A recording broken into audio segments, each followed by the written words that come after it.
আসসালামু আলাইকুম। সবাই কেমন আছেন? আশা করি সবাই অনেক ভালো আছেন। আমি আলহামদুলিল্লাহ অনেক ভালো আছি। সবাইকে শুভ সকাল। আজকের দিন সবার শুভ হোক এই কামনা করে ভিডিও শুরু করছি। স্কিপ না করে ভিডিওর ১ম থেকে শেষ পর্যন্ত সাথেই থাকুন। আশা করি আজকের এই ভিডিও আপনাদের অনেক ভালো লাগবে। ভিডিওর শুরুতে অবশ্যই একটা লাইক দিয়ে দিবেন। একটা লাইক আমার কাছে অনেক মূল্যবান এবং আমার ভিডিওর কোনো অংশ যদি আপনাদের ভালো লেগে থাকে অবশ্যই সাবস্ক্রাইব করে আমার পাশেই থাকবেন। চলে আসছি প্রতিদিনের মতো নিবিড় এবং আমার শ্বশুর সবাইকে চা দিয়ে সোজা চলে আসছি এই তো আমার চুলোর পাড়টা পরিষ্কার করতে। আজ অবশ্য আপা আসতে চেয়েছিল না, কিন্তু আমি একা একা কাজ করব আর অনেক গরম পড়েছে, তো যার জন্য অনেক কষ্ট হয়ে যাবে। আপা যাবে একটু তার মেয়ের বাড়িতে, যার জন্য একটু তাড়াহুড়ো করেই কাজ করছি। আপা তাড়াহুড়ো করে কাটাকুটা সব কিছু করে দিচ্ছে। তো ১০টার মধ্যে সে চলে যাবে। আজকে আসতে চেয়েছিল না, তারপরেও আমার কষ্ট হবে জন্যে আপা চলে আসছে। তো এই তো আমি চুলার পাটটা চট করে নিলাম। আর ওই তো বললাম, এর আগেও আমি অনেকবারই বলেছি যে চুলার পর অনেক আপুরাই হয়তো আমার এই চুলার পাটটা লেপতে মানে লেপা দেখে অনেকে বিরক্ত হন। কিন্তু আমার লেপতে খুবই ভালো লাগে আর দেখতেও পরিষ্কার লাগে। আর প্রত্যেকদিন তো তেলের ছিটাটা সেটা তো পরেই। পরে ওরকম নোংরা চুলায় আসলে আমার রান্না করতে একদমই ইচ্ছা করে না। সবথেকে বড় কথা যে সুন্দর লাগে দেখতে আর অনেকটা পরিষ্কার লাগে। আর যেহেতু আমি একদম মানে বালি কাদামাটি দিয়ে একদম লেপিত, যার জন্য লেপাটা খুব একটা বেশি থাকে না। সারাদিন দেখা যায় যে সকালের দিকে রান্না করি, হাঁটাহুটা করি, বিকালের দিকে আবার রান্না করতে হয়। দেখা যায় চুলার পাটটা অনেকটাই নষ্ট হয়ে যায়। যার জন্যই তো প্রত্যেকদিন একটু লেপেই কাজ করি। দেখতেও ভালো লাগে, পরিষ্কার চুলায় রান্না করতে আরো বেশি ভালো লাগে। এই তো এখন মুরগিটা ছেড়ে দিব। অনেকটা রোদ উঠে গেছে। প্রায় ৭টা বেজে গেছে, এখনো রান্নার কাছে যায়নি। তো আপা সবকিছু কেটে দিচ্ছে। এদিকে ভাবলাম যে আমি মুরগিটা ছেড়ে দিয়ে পরে কাজে লেগে পড়ি। আর গতকালকে আমার এক দেবর এসেছে, খালা শাশুড়ির ছেলে। সে ঢাকা থাকে, ওইখান থেকেই পড়াশোনা করে। তো এখানে ওর কাজের জন্য এখানে আসছে। তো রাত্রে প্রায় ৮টা ৮:৩০ দিকে আসছে। তো ঘুমাচ্ছে, সারাদিন জার্নি করে বাড়িতে আসছে। তো এখনো ওঠেনি, ওকে চাও দেইনি যে একটু ঘুমোক। উঠলে একদম ভাত খেয়ে নিবে। রান্নাটা এখনো তো চুলায় উঠাই দেইনি। এদিকে দেখেন রোদের ঝলক আর প্রচণ্ড তালপাকা গরম, কি আর বলবো। আমার মনে হয় সব জায়গাতেই এরকম তালপাকা গরম ছুটেছে। এক ভাইয়া কমেন্ট করেছিল, আপু আপনার ওই খোপ থেকে মুরগির ঘর, আমরা গ্রাম্য ভাষায় খোপ বলি, তো ওই মুরগির ঘর থেকে মুরগি বের হলো না কেন? তো ওই ঘরে না ছোট বাচ্চাওয়ালা মুরগি রেখেছি। তো ওই মুরগিটা বের হতে একটু দেরি করে, অনেকক্ষণ বাচ্চা নিয়ে ওই ঘরের মধ্যে একটু হাঁটাহাঁটি করে, তারপরে বের হয়। তো এখনো বের হয়নি, দরজার কাছে একটু একটু দেখা যাচ্ছে ক্যামেরাতে। অনেক দূরে ক্যামেরা রেখেছি তো যার জন্য দেখা যাচ্ছে না। আর এক আপু হচ্ছে ইন্ডিয়া মুর্শিদাবাদ থেকে কমেন্ট করেছে। রাশিয়া আপু, আমার মনে হয় একটু মনে আছে যে গতকালকেই আমি ওই ইয়াটা দেখেছিলাম, কমেন্টটা দেখেছিলাম। আমার একটু মনে আছে, কমেন্ট বক্স ওইভাবে দেখা হয়নি। মুর্শিদাবাদ থেকে রাশিয়া আপু আমাকে কমেন্ট করেছেন, আপু আমার পাশে আছেন।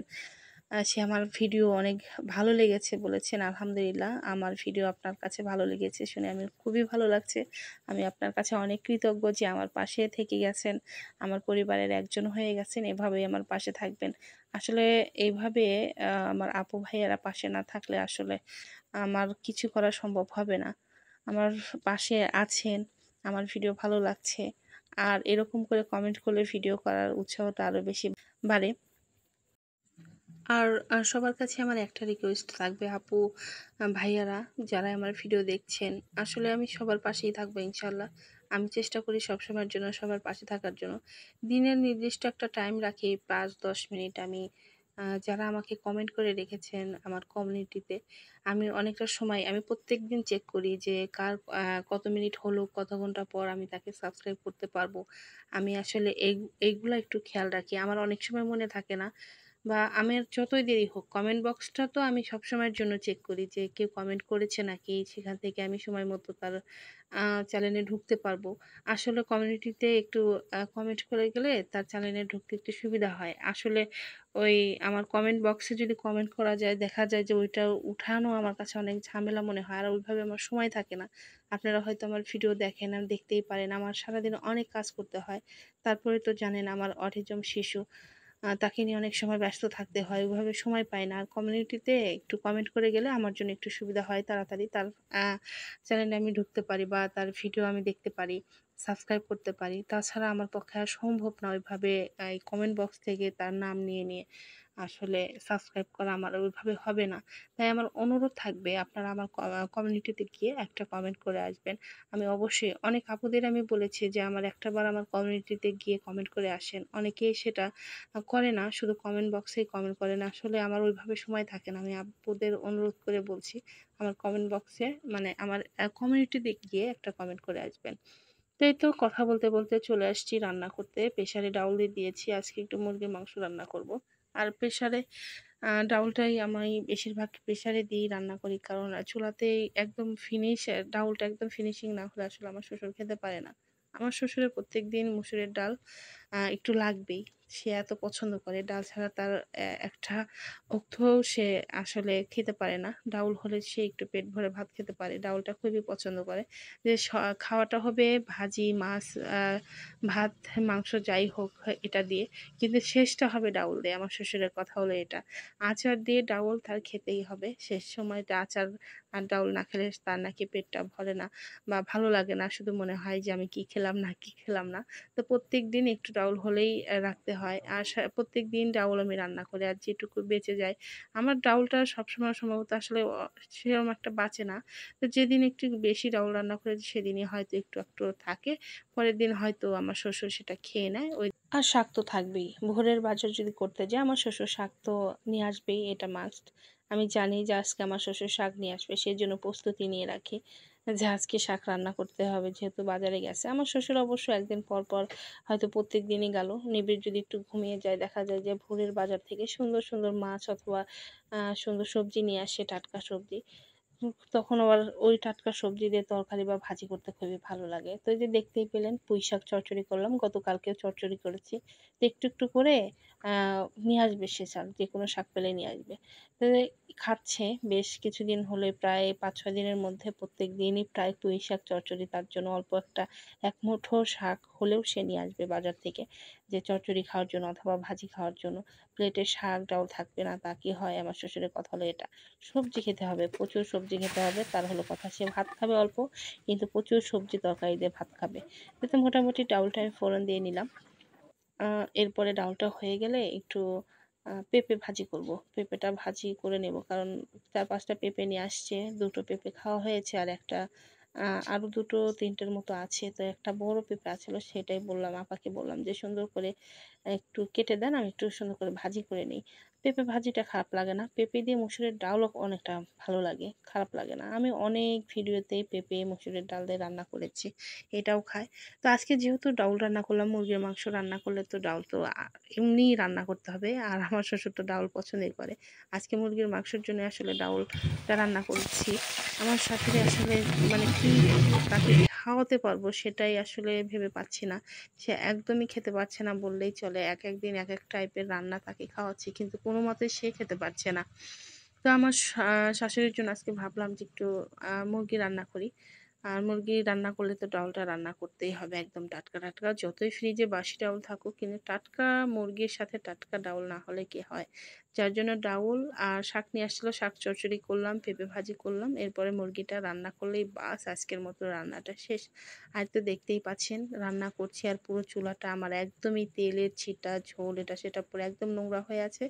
এই তো বিকালের পরেই যখন রান্নাটা শেষ হবে সন্ধ্যা পরেই অনেক বিড়াল এসেই চুলোর পাড়টা বসে থাকবে। কি করব?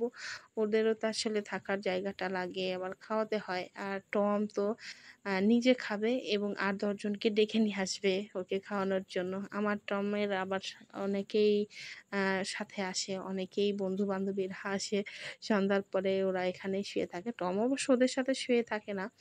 আ টম আমাদের সাথে ঘরেই ঘুমায়। টম দেখা যায় যে রাত্রেবেলা ২-১ বার বাইরে বের করে দিয়ে হয়তো পটি করে, একটু হিসু করে আসে। ওকে নিয়ে অনেক ঝামেলা। রাত্রিবেলা হয়তো নিবিড়ের আব্বু উঠলে তো ওকে নিয়ে বাথরুম করিয়ে নিয়ে আসে। আর না উঠলে তো আমাকেই উঠতে হয়। রাত্রে অবশ্য ২ বার করে আমি উঠি। ও আমার সাথেই উঠে। আর যতবারই আমি বাইরে বের হব টম আমার সাথেই যাবে। তো মোটামুটি আমার রান্নাটা হয়ে গেছে বাস। আ আজকে একটু ঝোল করলাম। ভাজা করলাম না। আজকে মেহমান আছে। অনেক মেহমান আছে। একটু ঝোল না আমার দেবর আবার ঝোল হলে একটু ভালো খেতে পারে, ঝোল না হলে ওর হয়ই না। তো আজকে মাংস দিয়ে একটু ঝোল রান্না করলাম।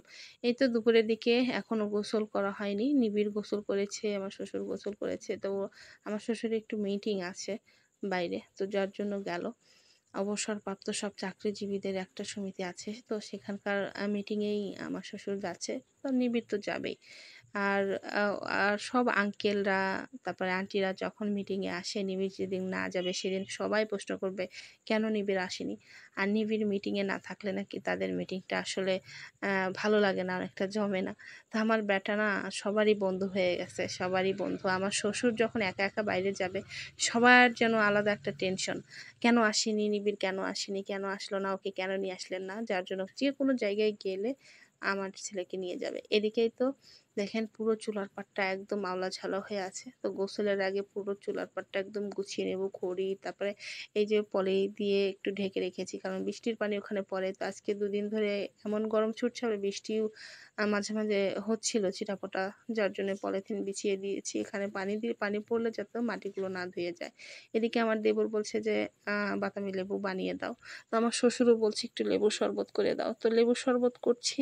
আর ওই তো আমার দেবরকে সুন্দর করে বাতাবি লেবুটা একটু বানিয়ে দিব, ও খাবে। তোর সাথে কথা বলছিলাম, আর এই তো ও আমাকে একটু ভিডিও করে দিচ্ছিল। আসলে আমার তো হেল্প করার কেউ নাই, ট্রাইপড ছাড়া তো আমি কিছুই করতে পারি না। তো আমার দেবর একটু আমাকে ভিডিও করে দিচ্ছিল।